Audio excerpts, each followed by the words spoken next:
Hoje, no Café Literário, a gente recebe o desembargador Gervásio. O desembargador Gervásio desfia uma referência literária muito vasta e muito diversificada.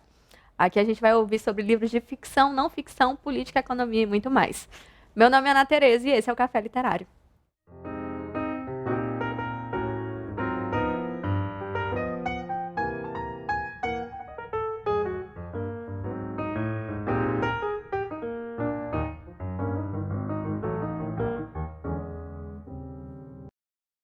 Então, desembargador, muito obrigada pela sua presença, seja muito bem-vindo.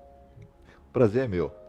Vamos lá, desembargador. Aqui no off a gente estava falando sobre o seu gosto por livros, que é muito peculiar, é muito diferente do usual. Da onde veio os seus primeiros estímulos para ingressar, para enveredar nesse meio da literatura? Ótima pergunta. Na verdade, naturalmente, como qualquer garoto, eu lia aqueles livros que eram indicados pela escola, pelos pais. Mas quando eu completei 15 anos, e lá se vão muitos anos, em 1980, eu recebi de presente, de aniversário, uma coleção de livros sobre a República do Brasil. Eram 24 livros de um autor chamado Hélio Silva. E quem me deu essa coleção de presente foi meu avô. E meu avô fez um bilhete dizendo que ali eu conheceria os meandros da República do Brasil. E essa coleção de 24 livros do Hélio Silva, ela contava a história desde a proclamação da República até 1980, ou até 1979. E naturalmente as diversas fases da República Brasileira, passando pela República Velha, pelo Estado Novo, processo de redemocratização em 46, até a volta a época se chamava de Revolução, mas da ditadura militar.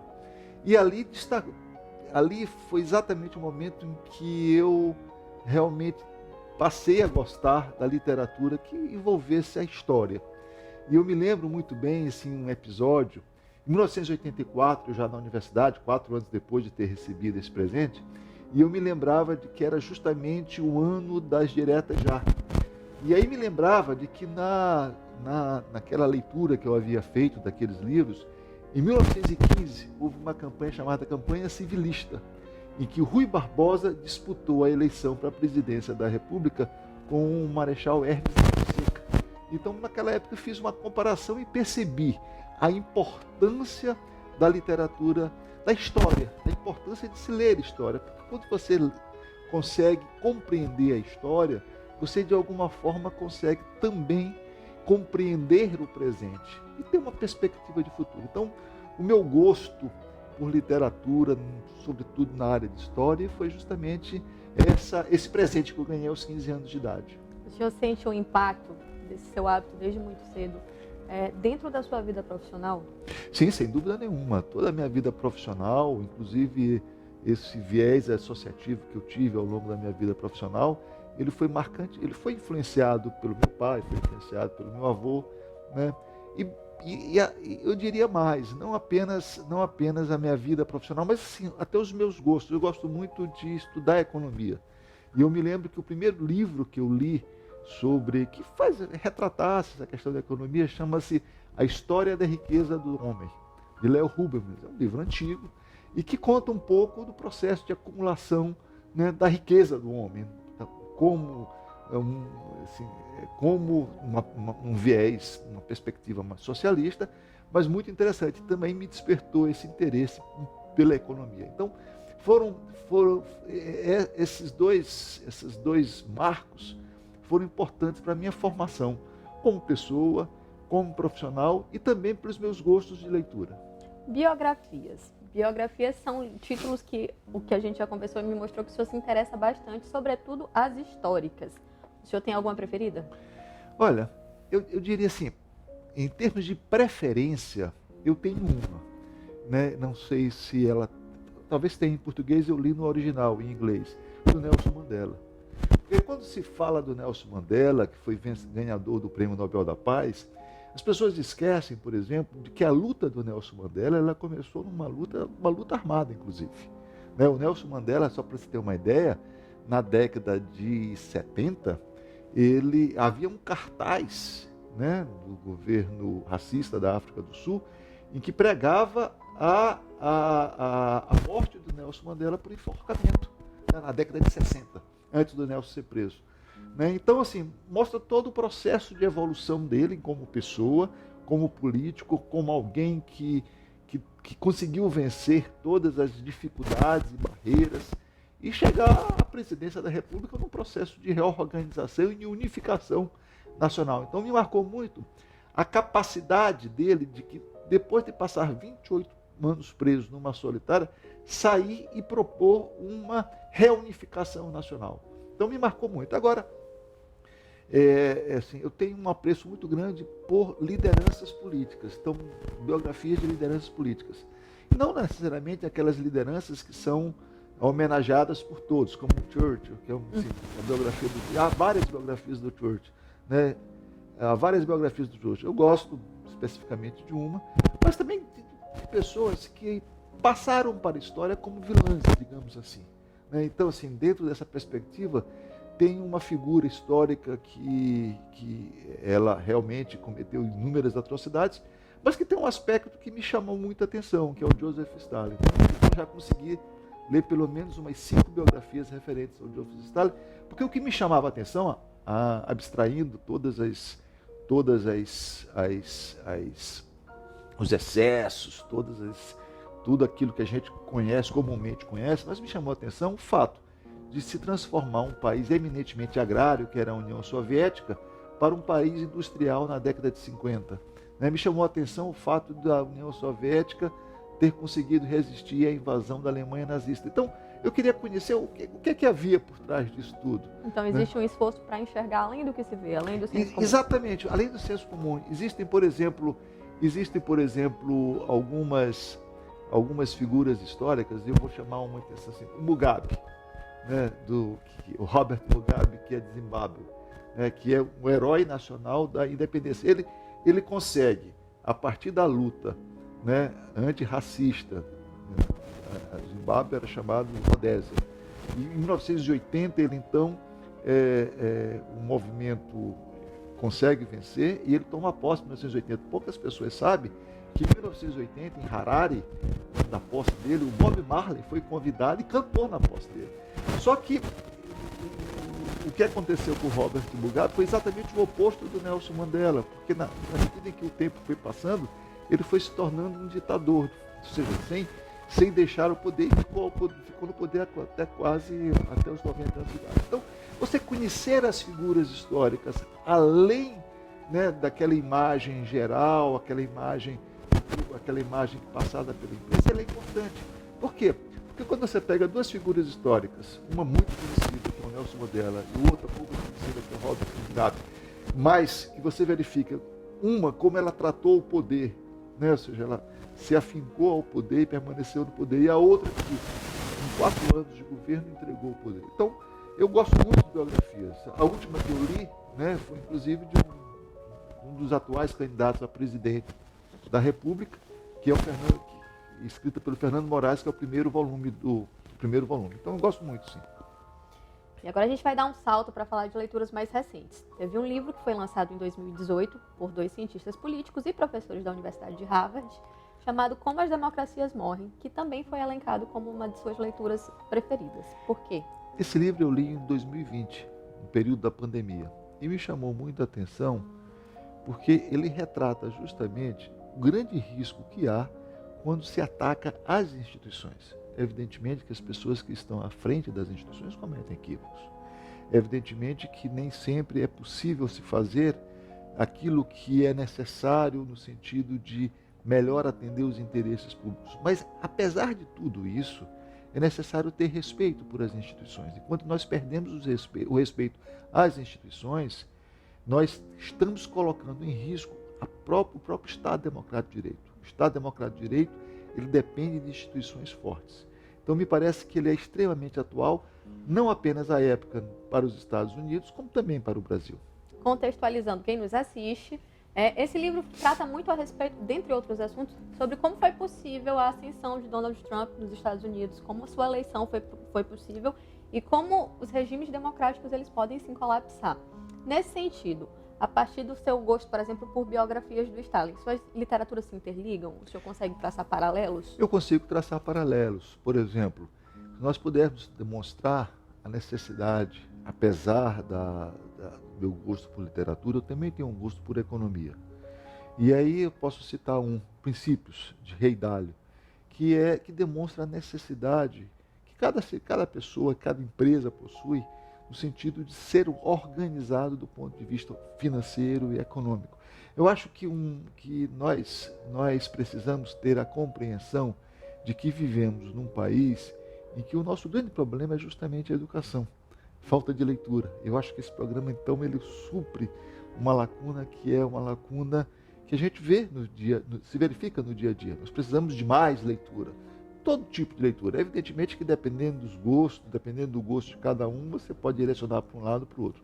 E princípios são mecanismos que o Ray Dalio, que é um grande financista, ele traz esses parâmetros para que instituições, sociedades, indivíduos possam seguir de maneira que tenham uma visão que possam atingir os seus objetivos.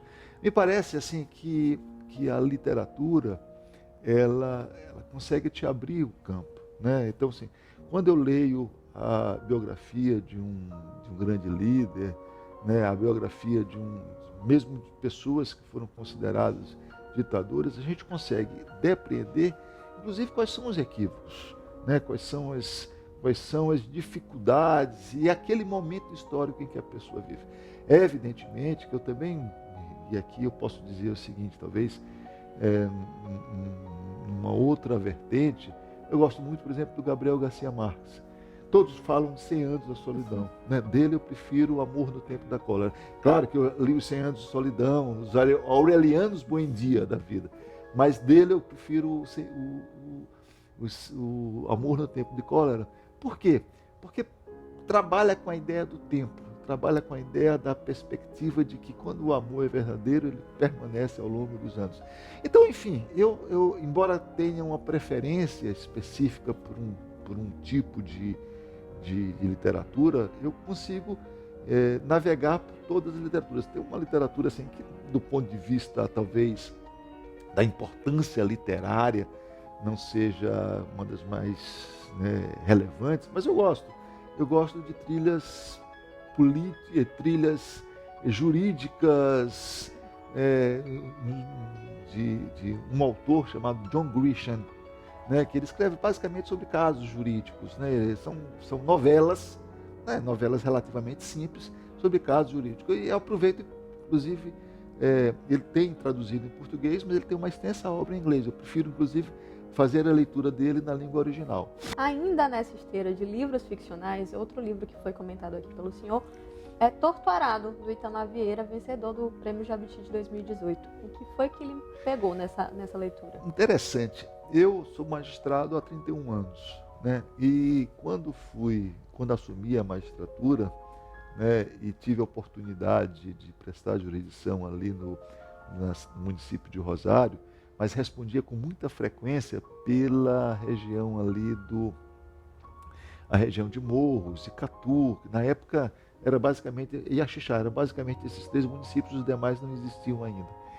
E muitas daquelas, presidente Juscelino, e muitas daquelas situações que o Torturado retrata, aquela pobreza, aqueles mitos, aquela religião que é utilizada, a escravidão sem o nome de escravidão, ou seja, o latifúndio em relação aos poceiros, da exploração do homem que vive na terra, que dela depende, pelos proprietários e latifundiários, aquilo me chamou muito a atenção, né? E de certa forma me remeteu a esse período, né, do início da minha carreira, em que eu atuei numa região que tinha muitos conflitos agrários, muitos conflitos entre poceiros e latifundiários. Então, foi uma volta ao passado nessa situação, e o que eu lamento é que é uma situação que ainda persiste, né? Assim, ainda persiste, nós não conseguimos superar essa questão da terra. E eu acho que o Torturado, ele retrata muito bem esse fato e retrata de uma forma lúdica, né? De uma forma em que, a partir da relação de duas irmãs, né? A partir inclusive trazendo, né? As consequências, um dos filhos da irmã é morto, né? A gente está aqui já dando Pequeno spoiler. um pequeno spoiler, né? É morto, então assim, porque ele se revoltou contra aquela exploração que era feita pelos latifundiários. Então, me chamou muita atenção o Torturado. E aqui a gente analisa que todas as suas literaturas, as técnicas e as não técnicas, as ficcionais e as não ficcionais, elas têm algo em comum, que é esse manifesto, essa visão política. O senhor considera que a vida, de fato, ela precisa desse contexto político, dessa observação do político em todos os contextos? Olha,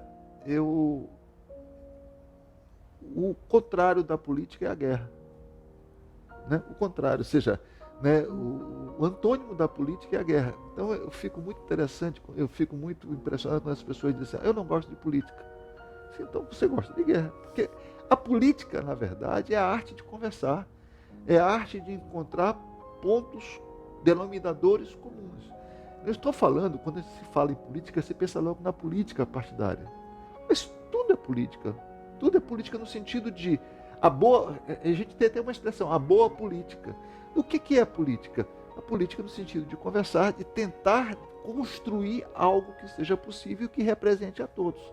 Então não me parece que demonizar a política possa ajudar a construir uma sociedade melhor. É evidentemente que você tem várias correntes políticas, várias visões, umas melhores do que outras, dependendo da perspectiva que se veja, que se faça essa análise, mas é fundamental. Então, de fato, a minha formação e talvez o meu pontapé inicial tenha sido esse presente do meu avô, tenha me levado a fazer a leitura na perspectiva política, quer do âmbito econômico, quer no âmbito social. Eu tenho essa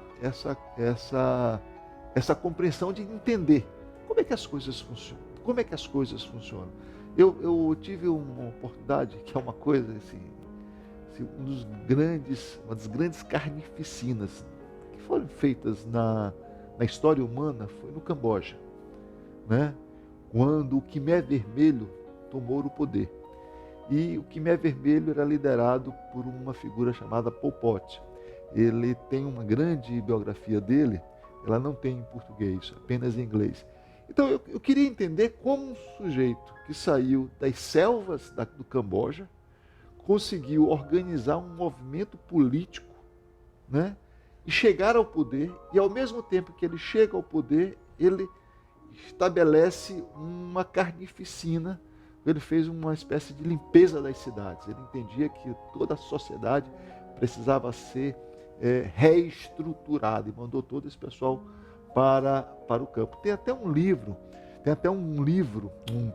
filme chamado Grito do Silêncio, em que é a história de um refugiado cambojano que viveu nesses campos de concentração que foram instituídos pelo Khmer Vermelho.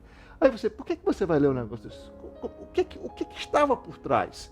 O que estava por trás da mente desse sujeito que teve, em determinado momento, a energia e a lucidez para montar um movimento político vitorioso e, posteriormente, a loucura, né, de desmontar tudo no outro cenário da vida? Então, me parece que quando a gente entende um pouco a política, né, como as engrenagens funcionam, a gente consegue se movimentar melhor em todos os setores, no âmbito institucional, no âmbito do tribunal, no âmbito da associação, no âmbito das empresas. Entender o que motiva as pessoas é que me chama a atenção. E aqui a gente encerra essa conversa com o desembargador Gervásio, que nos brindou com raras e brilhantes referências literárias.